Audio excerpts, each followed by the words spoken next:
ओम शांति। आज 30 मई 2025। आज बाप दादा के अनमोल मधुर महावाक्य सुनते हैं।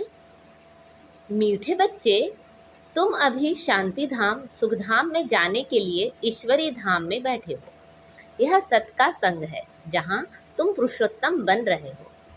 आज की मुरली में प्रश्न है, तुम बच्चे बाप से भी उच्च हो, नीच नहीं, कैसे? उत्तर है, बाबा कहते, बच्चे, मैं विश्व का मालिक नहीं बनता, तुम्हें विश्व का मालिक बनाता हूँ तो ब्रह्मांड का भी मालिक बनाता हूँ।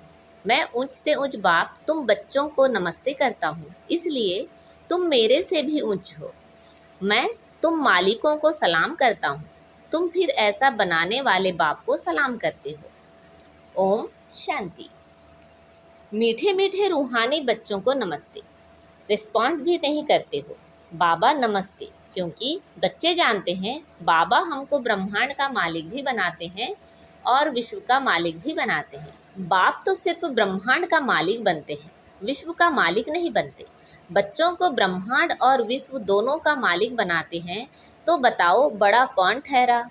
बच्चे बड़े ठहरे ना, इसलिए बच्चे फिर नमस्ते करते हैं। बाबा, आप ही हमको ब्रह्मांड और विश्व का मालिक बनाते हो, इसलिए आपको नमस्ते। मुसलमान लोग भी मालिकम सलाम, सलाम मालिकम कहते हैं ना। तुम बच्चों को यह खुशी है, जिनको निश्चय है, निश्चय बिगर तो कोई यहाँ आ भी ना सके। यहाँ जो आते हैं वह जानते हैं हम कोई मनुष्य गुरु के पास नहीं जाते हैं। मनुष्य बाप के पास, टीचर के पास व मनुष्य गुरु के पास नहीं जाते। तुम आते हो रूहानी बाप, रूहानी टीचर, रूहानी सदगुरु के पास। वह मनुष्य तो अनेक हैं, यह एक ही है। यह परिचय कोई को भी था नहीं। भक्ति मार्ग के शास्त्रों में भी है कि रचता और रचना को कोई भी नहीं जानते। ना जानने के कारण उनको आरफन कहा जाता है। जो अच्छे पढ़े लिखे होते हैं समझ सकते हैं हम सभी आत्माओं का एक बाप ही निराकार है। वह आकर के बाप, टीचर, सदगुरु भी बनते हैं। गीता में श्री कृष्ण का नाम बाला है। गीता है सर्वशास्त्रमयी शिरोमणि, सबसे उत्तम ते उत्तम। गीता को ही माई बाप कहा जाता है और जो भी शास्त्र हैं उनको मात पिता नहीं कहेंगे। श्रीमद् भगवत गीता माता गाई जाती है। भगवान के मुख कमल से निकली हुई गीता का ज्ञान। उच्च ते उच्च बाप है तो जरूर उच्च ते उच्च की ही गाई हुई गीता हो गई क्रिएटर। बाकी सब शास्त्र हैं उनके पत्ते, क्रिएशन। रचना से कभी वर्षा मिल ना सके, अगर मिलेगा तो भी अल्पकाल के लिए। दूसरे इतने ढेर शास्त्र हैं जिनके पढ़ने से अल्पकाल का सुख मिलता है, एक जन्म के लिए। जो मनुष्य ही मनुष्यों को पढ़ाते हैं। हर प्रकार की जो भी पढ़ाइयाँ हैं वह अल्पकाल के लिए मनुष्य मनुष्य को पढ़ाते हैं। अल्पकाल का सुख मिला, फिर दूसरे जन्म में दूसरी पढ़ाई पढ़नी पड़े। यहाँ तो एक निराकार बाप ही है जो 21 जन्मों के लिए वर्षा देते हैं। कोई मनुष्य तो दे ना सके, वह तो वर्थ नॉट अ पेनी बना देते हैं। बाप बनाते हैं पाउंड। अभी बाप बैठ बच्चों को समझाते हैं, तुम सब ईश्वर के बच्चे हो ना। सर्वव्यापी कहने से अर्थ कुछ नहीं समझते। सब में परमात्मा है तो फिर फादरहुड हो जाता है। फादर ही फादर तो फिर वर्षा कहाँ से मिले? किसका दुख कौन हरे? बाप को ही दुख हरता सुख करता कहा जाता है। फादर ही फादर का तो कोई अर्थ ही नहीं निकलता। बाप बैठ बच्चों को समझाते हैं। यह है ही रावण राज्य। यह भी ड्रामा में नोंद है, इसलिए चित्रों में भी क्लियर कर दिखाया है। तुम बच्चों की बुद्धि में है, हम पुरुषोत्तम संगम युग पर हैं। बाप पुरुषोत्तम बनाने आए हुए हैं। जैसे बैरिस्टरी, डॉक्टरी आदि पढ़ते हैं, जिससे मर्तबा पाते हैं, समझते हैं इस पढ़ाई से हम फलाना बनूंगा। यहाँ तुम सत के संग में बैठे हो, जिससे तुम सुखधाम में जाते हो। सत धाम भी दो हैं, एक सुखधाम, दूसरा है शांति धाम। यह है ईश्वर का धाम। बाप रचता है ना। जो बाप द्वारा समझकर होशियार होते हैं उनका कर्तव्य है सर्विस करना।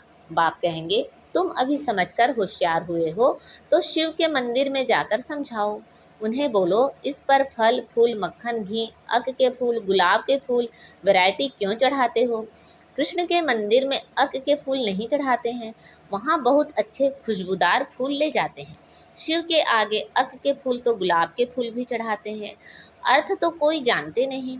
इस समय तुम बच्चों को बाप पढ़ाते हैं, कोई मनुष्य नहीं पढ़ाते, और सारी दुनिया में मनुष्यों को मनुष्य पढ़ाते हैं। तुमको भगवान पढ़ाते हैं। कोई मनुष्य को भगवान कदाचित कहा नहीं जाता। लक्ष्मी नारायण को भी भगवान नहीं, उनको देवी देवता कहा जाता है। ब्रह्मा विष्णु शंकर को भी देवता कहेंगे। भगवान एक बाप ही है, वह है सभी आत्माओं का बाप। सभी कहते भी हैं, हे परमपिता परमात्मा। उनका सच्चा सच्चा नाम है शिव, और तुम बच्चे हो शालिग्राम। पंडित लोग जब रुद्र यज्ञ रचते हैं तो शिव का बहुत बड़ा लिंग बनाते हैं और शालिग्राम छोटे छोटे बनाते हैं। शालिग्राम कहा जाता है आत्मा को, शिव कहा जाता है परमात्मा को। वह सभी का बाप है। हम सब हैं भाई भाई, कहते भी हैं ब्रदरहुड।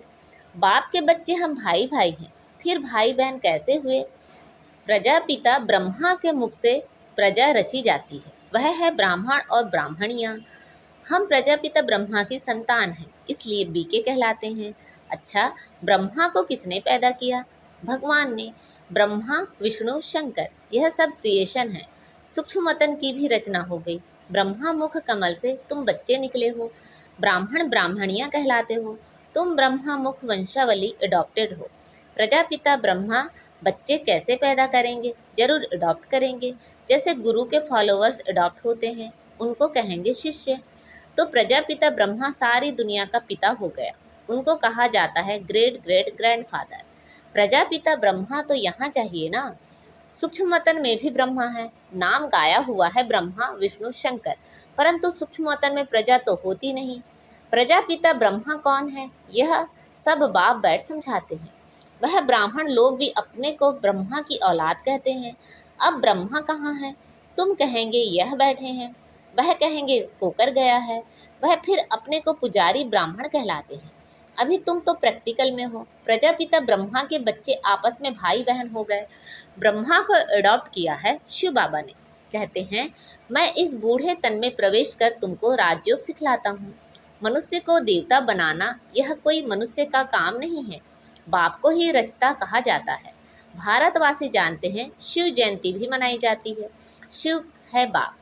मनुष्यों को यह भी पता नहीं है कि देवी देवताओं को यह राज्य किसने दिया। स्वर्ग का रचयिता है ही परम आत्मा, जिसको पतित पावन कहा जाता है। आत्मा असुल पवित्र होती है, फिर सतो रजो तमो में आती है। इस समय कलयुग में सब हैं तमो प्रधान, सतयुग में सतो प्रधान थे। आज से 5000 वर्ष पहले इन लक्ष्मी नारायण का राज्य था। 2500 वर्ष देवताओं का डिनास्टी चली, उनके बच्चे ने भी राज्य किया ना। Lakshmi Narayan the first, the second, ऐसे चला आता है। मनुष्यों को इन बातों का कुछ भी पता नहीं है। इस समय है सब तमो प्रधान पतित। यहाँ एक भी मनुष्य पावन हो नहीं सकता। सभी पुकारते हैं, हे पतित पावन आओ। तो पतित दुनिया हुई ना। इनको ही कलयुग नर्क कहा जाता है। नई दुनिया को स्वर्ग, पावन दुनिया कहा जाता है। फिर पतित कैसे बने यह कोई नहीं जानते। भारत में एक भी मनुष्य नहीं जो अपने 84 जन्मों को जानता हो। मनुष्य मैक्सिमम 84 जन्म लेते हैं, मिनिमम एक जन्म। भारत को अविनाशी खंड माना गया है क्योंकि यहाँ ही शिव बाबा का अवतरण होता है। भारत खंड कभी विनाश हो नहीं सकता। बाकी जो अनेक खंड हैं वह सब विनाश हो जाएंगे।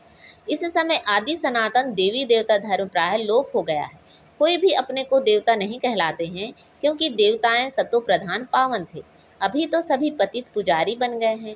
यह भी बाप बैठ समझाते हैं। भगवान उवाच है ना, भगवान सभी का बाप है। वह एक ही बार भारत में आते हैं।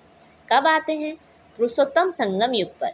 इस संगम युग को ही पुरुषोत्तम कहा जाता है। यह संगम युग है कलयुग से सतयुग, पतित से पावन बनने का। कलयुग में रहते हैं पतित मनुष्य, सतयुग में है पावन देवता, इसलिए इनको पुरुषोत्तम संगम युग कहा जाता है।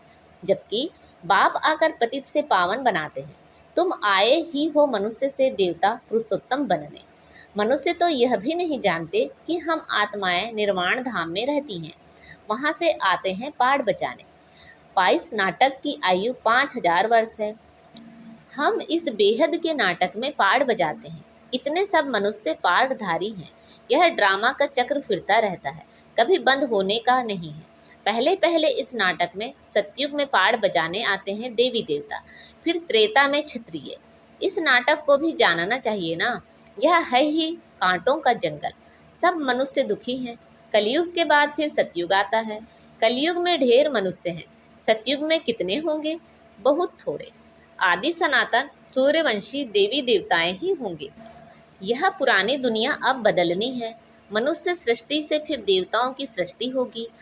आदि सनातन देवी देवता धर्म था, परंतु अब अपने को देवता कहलाते नहीं, अपने धर्म को ही भूल गए हैं। यह सिर्फ भारतवासी ही हैं जो अपने धर्म को भूल गए हैं। हिंदुस्तान में रहने कारण हिंदू धर्म कह देते हैं। देवताएं तो पावन थे, यह हैं पतित, इसलिए अपने को देवता कह नहीं सकते। देवताओं की पूजा करते रहते हैं, अपने को पापी नीच कहते। अब बाप समझाते हैं, तुम ही पूज्य थे, फिर तुम ही पुजारी पतित बने हो। हम सो का अर्थ भी समझाया है। वह कह देते आत्मा सो परमात्मा, यह है झूठा अर्थ, झूठी काया झूठी माया। सतयुग में ऐसे नहीं कहेंगे। सचखंड की स्थापना बाप करते हैं, झूठ खंड फिर रावण बनाते हैं। यह भी बाप आकर समझाते हैं। आत्मा क्या है, परमात्मा क्या है, यह भी कोई नहीं जानते। बाप कहते हैं, तुम आत्मा बिंदी हो, तुम्हारे में 84 जन्मों का पाठ रूंधा हुआ है। हम आत्मा कैसी हैं, यह कोई नहीं जानते हैं। हम बैरिस्टर हैं, फलाना हैं, यह जानते हैं, बाकी आत्मा को एक भी नहीं जानते। बाप ही आकर पहचान देते हैं, तुम्हारी आत्मा में 84 जन्मों का पाठ अविनाशी नूंधा हुआ है, जो कभी विनाश नहीं हो सकता। यही भारत गार्डन ऑफ फ्लावर्स था, सुख ही सुख था, अभी दुख ही दुख है। यह बाप नॉलेज देते हैं। तुम बच्चे बाप द्वारा अभी नई नई बातें सुनते हो। सबसे नई बात है, तुम्हें मनुष्य से देवता बनना है। तुम जानते हो, मनुष्य से देवता बनने की पढ़ाई कोई मनुष्य नहीं पढ़ाते हैं, भगवान पढ़ाते हैं। उस भगवान को सर्वव्यापी कहना, यह तो गाली देना है। अब बाप समझाते हैं, मैं हर 5000 वर्ष बाद आकर भारत को स्वर्ग बनाता हूँ, रावण नर्क बनाते हैं। यह बातें दुनिया में और कोई नहीं जानते। बाप ही आकर तुमको मनुष्य से देवता बनाते हैं। गायन भी है, मूत पलीती कपड़ धोए। महाविकार होता नहीं, वह है ही संपूर्ण निर्विकारी दुनिया। अभी है विशेषवल, बुलाते भी हैं, पतित पावन आओ। हमको रावण ने पतित बनाया है, परंतु जानते नहीं कि रावण कब आया, क्या हुआ। रावण ने कितना कंगाल बना दिया है। भारत 5000 वर्ष पहले कितना साहूकार था, सोने हीरे जवाहरों के महल थे, कितना धन था। अभी क्या हालत है, सो सिवाय बाप के सिरताज कोई बना ना सके। अभी तुम कहते हो शिव बाबा भारत को हेवन बनाते हैं। अब बाप कहते हैं, मात सामने खड़ा है, तुम वानप्रस्थी हो, अब जाना है वापिस, इसलिए अपने को आत्मा समझो, माँ में कम याद करो तो पाप भस्म हो जाएंगे। अच्छा, मीठे मीठे से खिलदे बच्चों प्रति माता पिता बाप दादा का याद प्यार और गुड मॉर्निंग। रूहानी बाप की रूहानी बच्चों को नमस्ते। हम सब रूहानी बच्चों की रूहानी माता पिता बाप दादा को याद प्यार, गुड मॉर्निंग और नमस्ते। आज की मुरली से धारणा के लिए मुख्य सार हैं, हम ब्रह्मा मुख वंशावली ब्राह्मण हैं। स्वयं भगवान हमें मनुष्य से देवता बनाने की पढ़ाई पढ़ा रहे हैं। इस नशे और खुशी में रहना है। पुरुषोत्तम संगम युग पर पुरुषोत्तम बनने का पुरुषार्थ करना है। अभी हमारी वानप्रस्थ अवस्था है, मौत सामने खड़ा है, वापिस घर जाना है, इसलिए बाप की याद से सब पापों को भस्म करना है। आज बाबा ने हमें वरदान दिया है, नॉलेज रूपी चाबी द्वारा भाग्य का अखुट खजाना प्राप्त करने वाले मालामाल भव। नॉलेज रूपी चाबी द्वारा भाग्य का अखुट खजाना प्राप्त करने वाले मालामाल भव। संगम युग पर सभी बच्चों को भाग्य बनाने के लिए नॉलेज रूपी चाबी मिलती है। ये चाबी लगाओ और जितना चाहो उतना भाग्य का खजाना लो। चाबी मिली और मालामाल बन गए। जो जितना मालामाल बनते हैं उतना खुशी स्वतः रहती है। ऐसे अनुभव होता है जैसे खुशी का झरना अखुट अविनाशी बहता ही रहता है। वे सर्व खजानों से भरपूर मालामाल दिखाई देते हैं। उनके पास किसी भी प्रकार की अप्राप्ति नहीं रहती। आज का स्लोगन है, बाप से कनेक्शन ठीक रखो तो सर्व शक्तियों की करंट आती रहेगी। बाप से कनेक्शन ठीक रखो तो सर्व शक्तियों की करंट आती रहेगी। अच्छा, अव्यक्त इशारे। रूहानी रॉयल्टी और प्योरिटी की पर्सनालिटी धारण करो। जितनी पवित्रता है उतनी ब्राह्मण जीवन की पर्सनालिटी है। अगर पवित्रता कम तो पर्सनालिटी कम। ये प्योरिटी की पर्सनालिटी सेवा में भी सहज सफलता दिलाती है। लेकिन यदि एक विकार भी अंश मात्र है तो दूसरे साथी भी उसके साथ जरूर होंगे। जैसे पवित्रता का सुख शांति से गहरा संबंध है, ऐसे अपवित्रता का भी 5 विकारों से गहरा संबंध है। इसलिए कोई भी विकार का अंश मात्र ना रहे तब कहेंगे पवित्रता की पर्सनालिटी द्वारा सेवा करने वाले। अच्छा, ओम शांति।